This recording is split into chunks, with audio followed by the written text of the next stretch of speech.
কোন গোলযোগ কোথাও পাওয়া যাবে না, কোথাও যেন এই বদনাম না আসে যে বিএনপি গোলযোগ। আমরা স্বাস্থ্য ব্যবস্থাকে পরিবর্তন করব, আমরা শিক্ষা ব্যবস্থাকে পরিবর্তন করব, আমরা বিচার বিভাগকে সম্পূর্ণ স্বাধীন করে দেব। আগে কি হতো, ওই সেক্রেটারিয়েট থেকে আইনমন্ত্রী বলতে জেলে দাও, উনি জেলে দিয়ে দিল, ওরা রিমান্ডে দাও, ওরা রিমান্ডে দিয়ে দিল, ওরা ছাইড়ে দাও, ওরা ছাইড়ে দিল, তাই না? এখন আর ওই সব আইন যেভাবে চলে, আইন যেভাবে আছে সেইভাবে চলবে। অর্থাৎ বিচার বিভাগের স্বাধীনতা। আমাদের বন্ধুরা এখানে ক্যামেরা ট্যামেরা নিয়ে দাঁড়িয়ে আছে, ওদিকে আছে, এদিকে আছে। আগে তারা লিখতে পারতো না, বলতে পারতো না, দেখাতে পারতো না, এখন সব পারে। ইনশাআল্লাহ আমাদের গভর্নমেন্ট আসলে আরো বেশি পারবে, কারণ এটার সূচনা করেছিলাম আমরাই, তাই না? আজকে এই খাল খনন কর্মসূচিটা আমরা কেন আনলাম এখানে? খাল পরিষ্কার, এই জন্যে আমাদের র্যালি হওয়ার কথা ছিল। তো র্যালি হলে আপনার ওই রাস্তা একটু বিরাট ভিড় হয়ে যায়, গাড়ি ঘোড়া বন্ধ হয়ে যায়, ঢাকা শহর বন্ধ হয়ে যায়, মহাপুরুষদের কষ্ট হয়, মানুষের কষ্ট হয়। এই কথা চিন্তা করে আমাদের তারেক রহমান সাহেব বললেন যে এক কাজ করেন, ঢাকা শহরে দুইটা যে অঞ্চল ইউনিট, দুই ইউনিটের দুইটা খাল আপনারা বেছে নেন, যেটা আপনারা পরিষ্কার করবেন।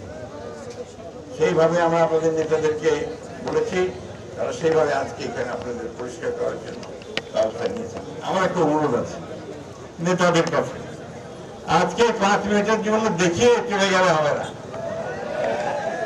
5 মিনিটের জন্য আমরা দেখালাম যে আমরা পরিষ্কার করতেছি, এটা আপনার নাই। এই খাল আমরা দেখতে চাই যে পরিষ্কার হয়েছে এবং আপনাদের নেতা কর্মীরা পরিষ্কার করছে। এইখানে বোঝা যাবে যে আপনাদের দলের প্রতি দরদ কতটা। হ্যাঁ, কি বিরোধ করবে না, নেতাদের কেন বেশি করে বলি, নেতারা তো ফুটফুট পড়ে আসছে, সবাই ফুটফুট পড়ে আসছে।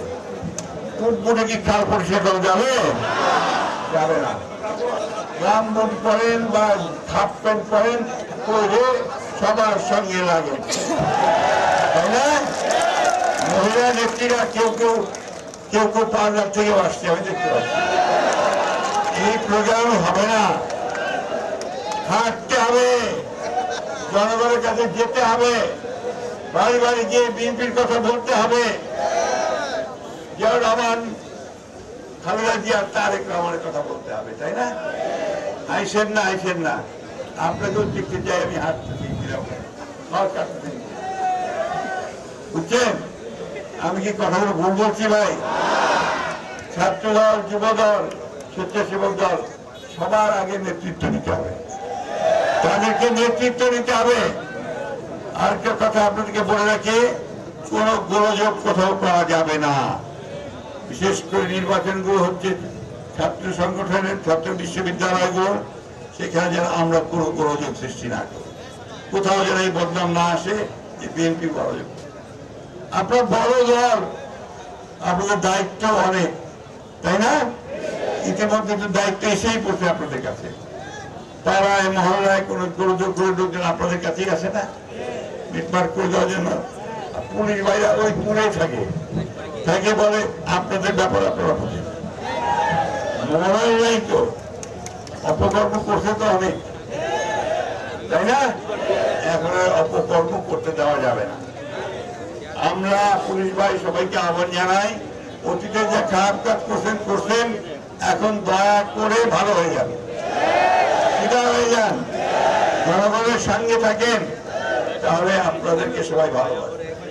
বক্তব্য আবার উঠছে, গরম হচ্ছে, আপনারা দয়া করে সবাই এই অংশগ্রহণ করেন কর্মসূচিতে এবং এই কর্মসূচিকে সফল করেন।